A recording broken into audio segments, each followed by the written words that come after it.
I started commercially using AI back in 2017.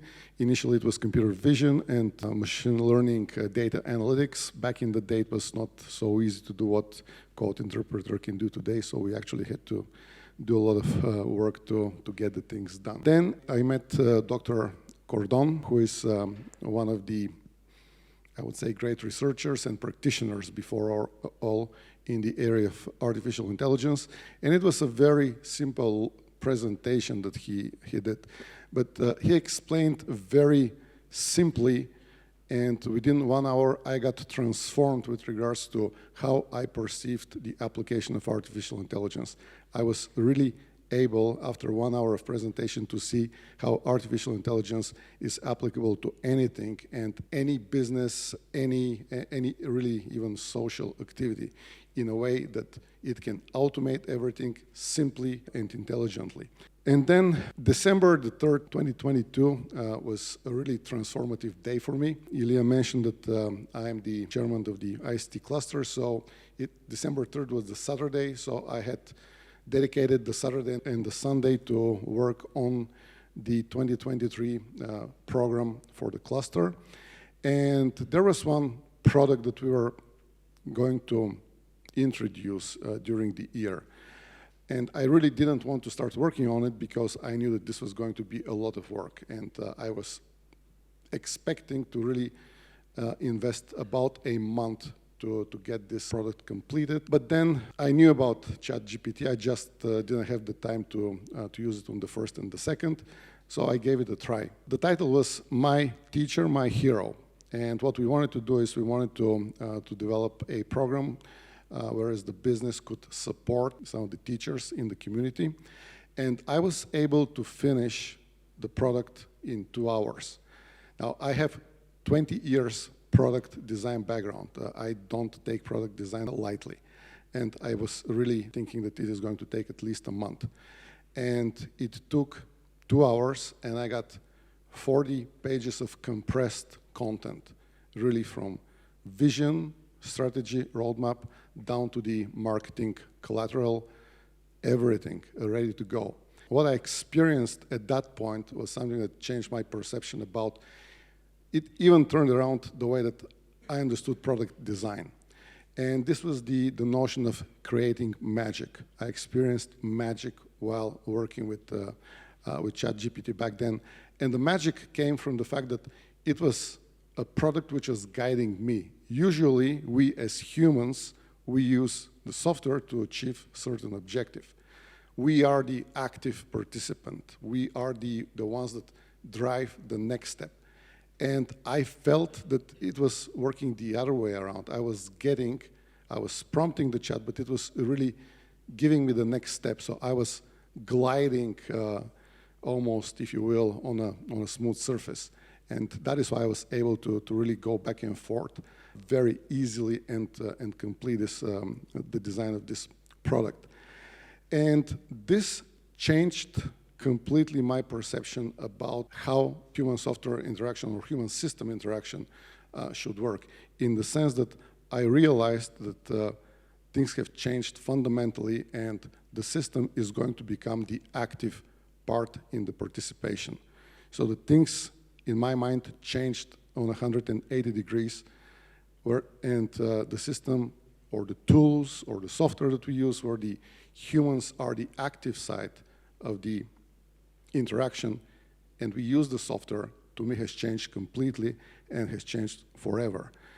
So a little bit of a background. What was happening at the same time was in 2019, we as a company made a decision to rebuild our core product ecosystem. And it was a very big monolithic ecosystem. And in the end of 2022, we were ready and we had committed for the early access. And we actually had launched the early access for the platform with some of our clients. This is one of our core product portfolios. You can think about it as a back office for research, market research agencies. We enable organizations to achieve excellence in quality of service and customer experience. This is what we do. So this is a platform which enables the agencies to work with the end clients to achieve that. So this thing, rebuilding the plane, while it flies is something that my business partner coined as a term, and it was intended to explain to everyone what we were going to do.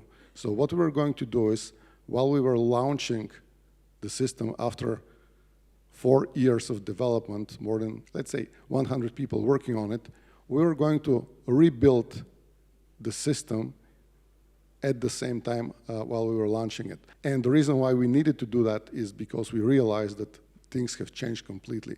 And we need to build the platform in an agentic way, where it is able to take control and work autonomously and take active role in the human system interaction. That is the context of the next part of the presentation, and how I got to the idea and understanding about AI agents, agentic AI.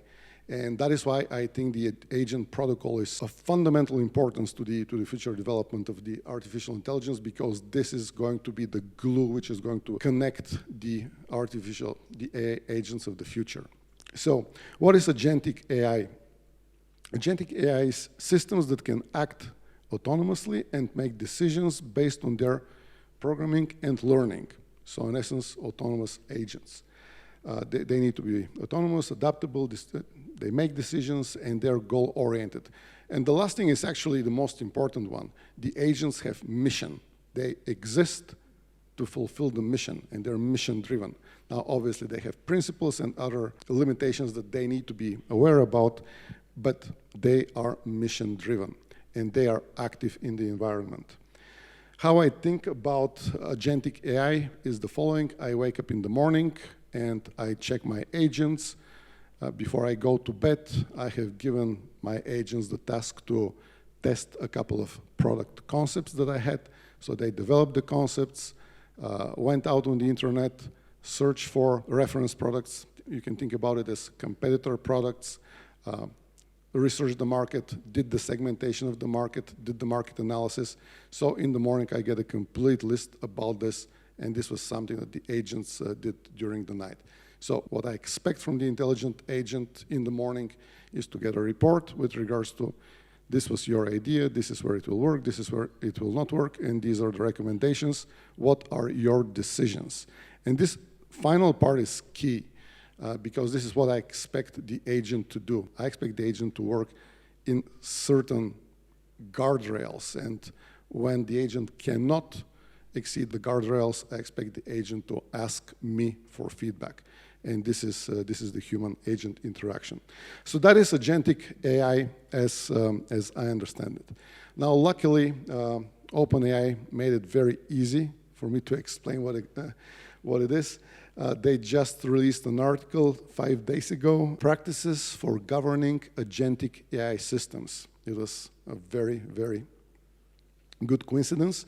They also coined the term agenticness, and the term is agenticness is about how agentic the system is. They broke down the interest of measuring the agenticness as far as the goal complexity, environmental complexity, adaptability, and independent execution. So the bottom line is, the higher the degree of the agenticness, the higher the degree of efficiency at the end in automating the processes. The next thing is a little bit controversial, but I think it is also self-evident. At least to me, it is self-evident, and I want to explain it because to me, it makes it very easy to understand what a large language model is.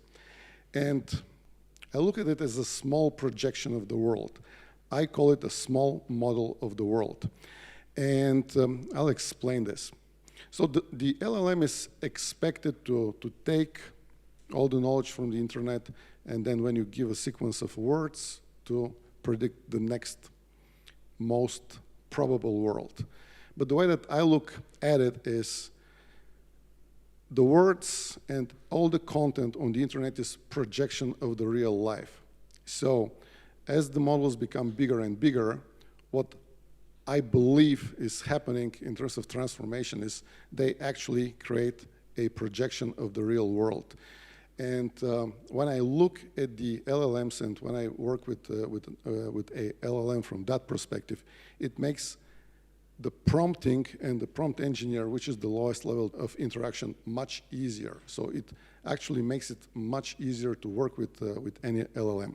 But it has much bigger consequences, in my opinion, because if you look at the model, at the transformer model as projection of the world, then you would expect that the better the models become, the bigger the compression, the higher the compression will be. And I think that we are starting to see this now, which I take as a confirmation. It may be a confirmation bias, but I take it as a confirmation. We see that the models are becoming more compressed, and yet they're not losing the ability to project the world with the same quality. So it is a different viewpoint, but this is my viewpoint, and it is going to be a pivotal viewpoint for the next couple of topics. Actually, the compression is also a very important concept, and here we see a very complex picture of a Mandelbrot fractal, and it really looks very, very complex as an image. But the formula for it is extremely simple. And to me, what I think we're going to see in the future is as these models are getting trained, they're going to become more capable to represent the real world, yet I don't think that the size of the models will increase notably. I actually think that the size is going to start decreasing because they're going to become better and better in approximating the world. Why is this important? So here is a practical example from our business. Our business is to measure the customer experience. And on an average day, you can safely assume that there are billions of transactions out there. So our business is to take the transactions for a client or for clients to understand what is happening at the front line and ultimately to understand what is not happening correctly. And if you think about it as a red KPI, our job is very simple. Our job is to remove the red KPI. And we do this by designing action management, which we bind and link to the substandard performance. So this is what we do. And in order to do this, to make this task simple, and this task is to take these 1 billion aspects and to understand really what is happening and to display it in a simple way, we take these 1 billion aspects, and being we are subject matter experts, so we know what this industry is about, we break down these 1 billion aspects into multiple levels of classification items. So the first one is the micro industry, then we have the customer journey stages, so 400 micro industries, 5 stages. Then in each stage of the customer journey, there is, give or take, 4 steps with about 5 touch points. Then we have 7 elements in the marketing mix, about 5 features with about 15 components. So this makes about 21,000 clusters. And at this point, what we do and what we can do is we can take these 1 billion aspects and put each of those into one of those 21 million clusters. This was not possible until very, very recently. And what made it possible is that we could change the approach of building these classifiers. And so what we did was very simple, and it seems self-evident now, but it was not that self-evident back then. So what we did is, with LLM tools, we actually simulated all these processes in each micro-industry. So these are 400 micro-industries. It is not a small amount of work. And this is something that we're working now. This is by far not a completed project. But so we simulated all these processes, and the simulations were quite good. And now going back to what I said earlier, if we take the LLM as a projection of the real world and a tool that is capable to project the real world, then this simulation should be relatively good. I'm saying relatively because there is error, there is emotions, there is a lot of other stuff which the LLMs are trained on, which is noise. But ultimately, what we did was we simulated these models and then we tested with real world data. And what we managed to do is we validated pretty much everything. Well, there was a little bit of adjustment, but it all validated very well. And what we did was, when we took the real-world data, we were able to understand where the weights are and what is important for the customer. So out of these 21 million clusters, we could then regeneralize the output into something very simple. And I understand this is a busy chart, and I'll explain it because it is not quite visible. But what we're seeing here is the marketing mix breakdown of the pubs, ale houses, and taverns industry. So there are 7 elements in the marketing mix with their features. But what we can see very easily is that the vast majority of what customers talk about is in product, place, and people. And in product, they talk about food quality. In place, they talk about ambience, et cetera, et cetera. Now, this is a very simplified representation of what this analysis does. It goes down further, but the thing is, now we are able to really understand where the red is and where the concentration of the red is. Because our business is to remove the red. Our business is not to analyze data. We analyze data just because we have to do it. But it is now very easy for us to see where the red is. You don't see the red here, but we know where it is, and to create the action plans to fix it. So why I'm explaining this is so that I can get to the next concept. And the next concept is the mixture of agents. We're all familiar with the mixture of experts, but you can think about the mixture of agents like the mixture of experts. Now, the MOE is within one LLM. A mixture of agents is something different. It is, and I'll read the definition, multiple, potentially diverse, it is not potentially, they are diverse agents operating in a shared environment where they may collaborate, compete, and learn. Sorry, I copied and pasted the definition. Potentially is incorrect. They're not potentially diverse. I'll explain that. There is a difference between mixture of agents and agent swarms. In the agent swarms, all the agents are almost identical. They're similar. In the mixture of agents, the agents are diverse. Think about it as a human body, and the agents are the different organs. They all have specific role to play. So that is what the mixture of agents is. They're highly specialized, efficient, and what is the point here? Why is this important?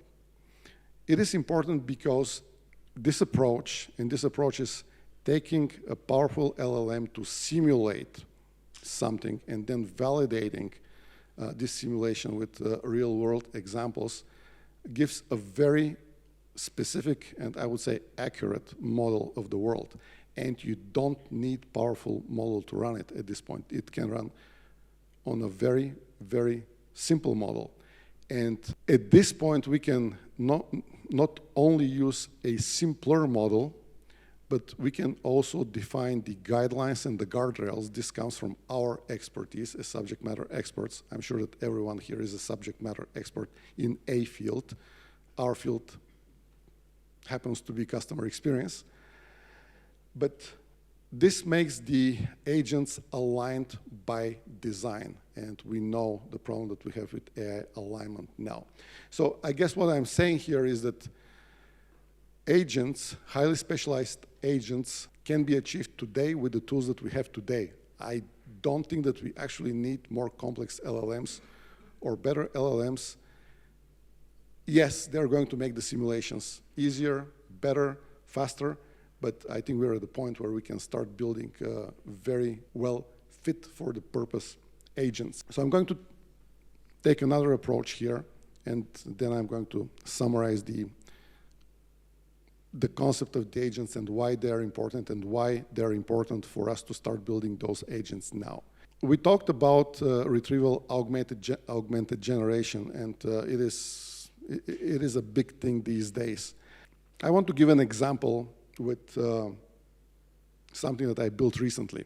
I have a problem with completing compliance RFPs. I get a couple of those per week, and it takes a lot of time to complete those compliance documents.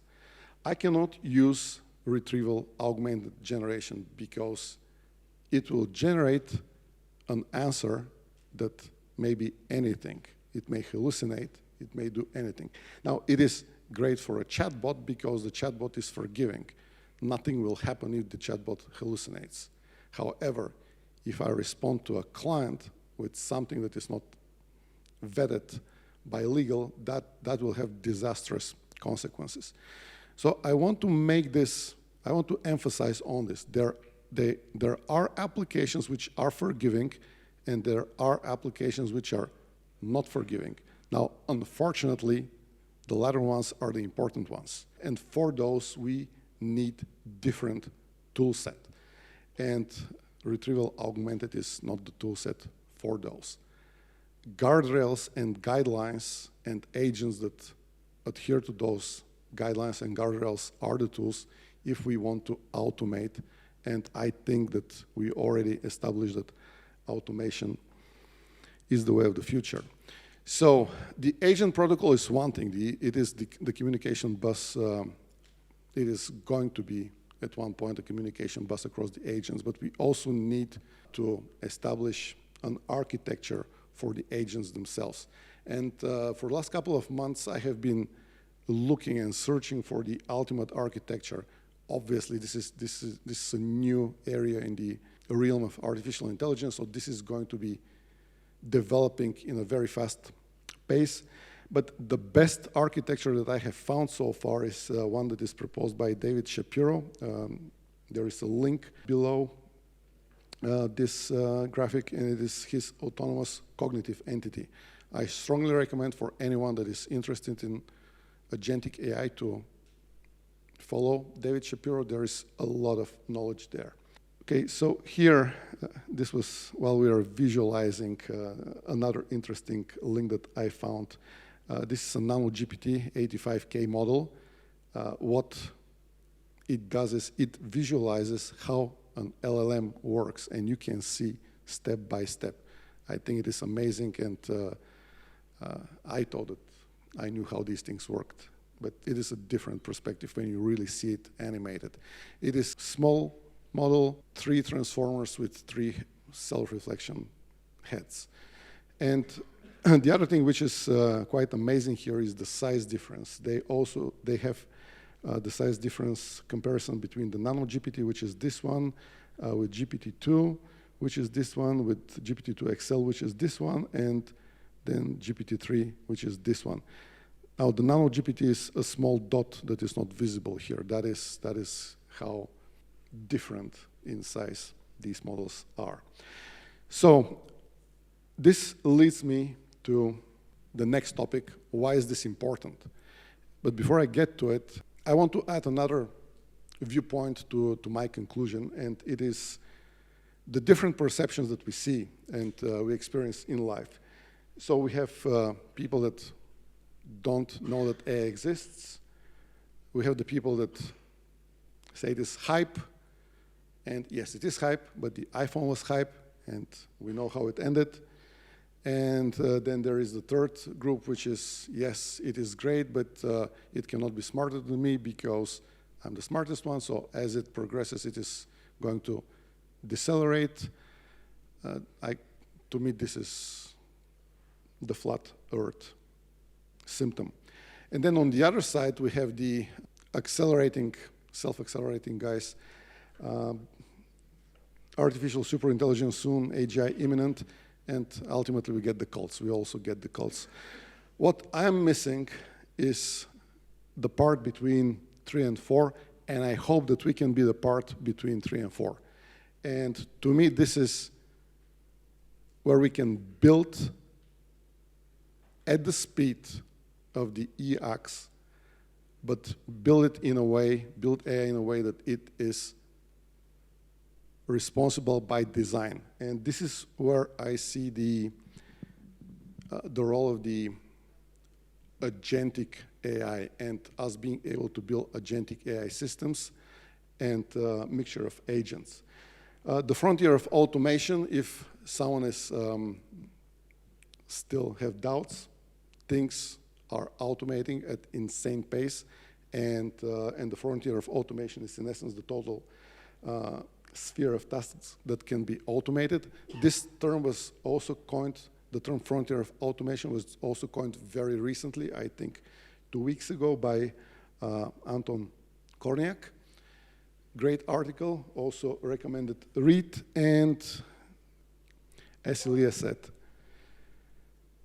adapt or become extinct. And this in today's terms is automate yourself or get automated away.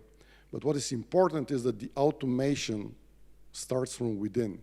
So we need to automate our tasks so that we can understand how automation works and so that we can expand it. And with this, this is how I see the future. The human with the, yes, and the scary AI agents. Okay, so why is this important? It is important because I think we have the tools to build very capable AI agents, and I don't tend to believe that because I'm doing it and I'm seeing this. So to me, this is a foregone conclusion. These tools, these AI agents are by design, they solve narrow problems. They're specialized, but they're aligned by design, and they work within a band of guardrails, and they have guidelines that they're intended to meet. So they know what is outside of their competence and what is inside their competence. If they have to make a decision outside of their competence, the role of the agent is to ask the human for input, because this is what the agent is intended to do. Now, we all have vast amount of expertise in different subject matters. So collectively, I'm sure that we can build a lot of such intelligent agents, which with agent protocol in hand and with great architecture, I think we can build this type of setup where each person has enough autonomous agents at his or her disposal to be at par with any AI model which may be produced in the future.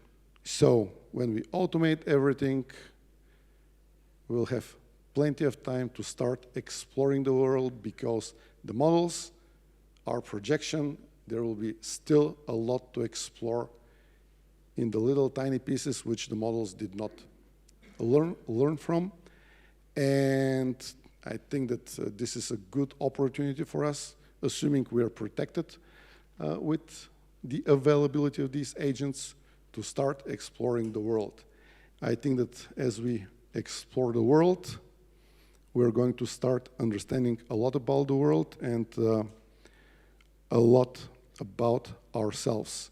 And this is where I think this community is a great opportunity to take that journey. I do believe that Agentic AI is the future of AI, and it is also the future of solving the problems of AI. Thank you.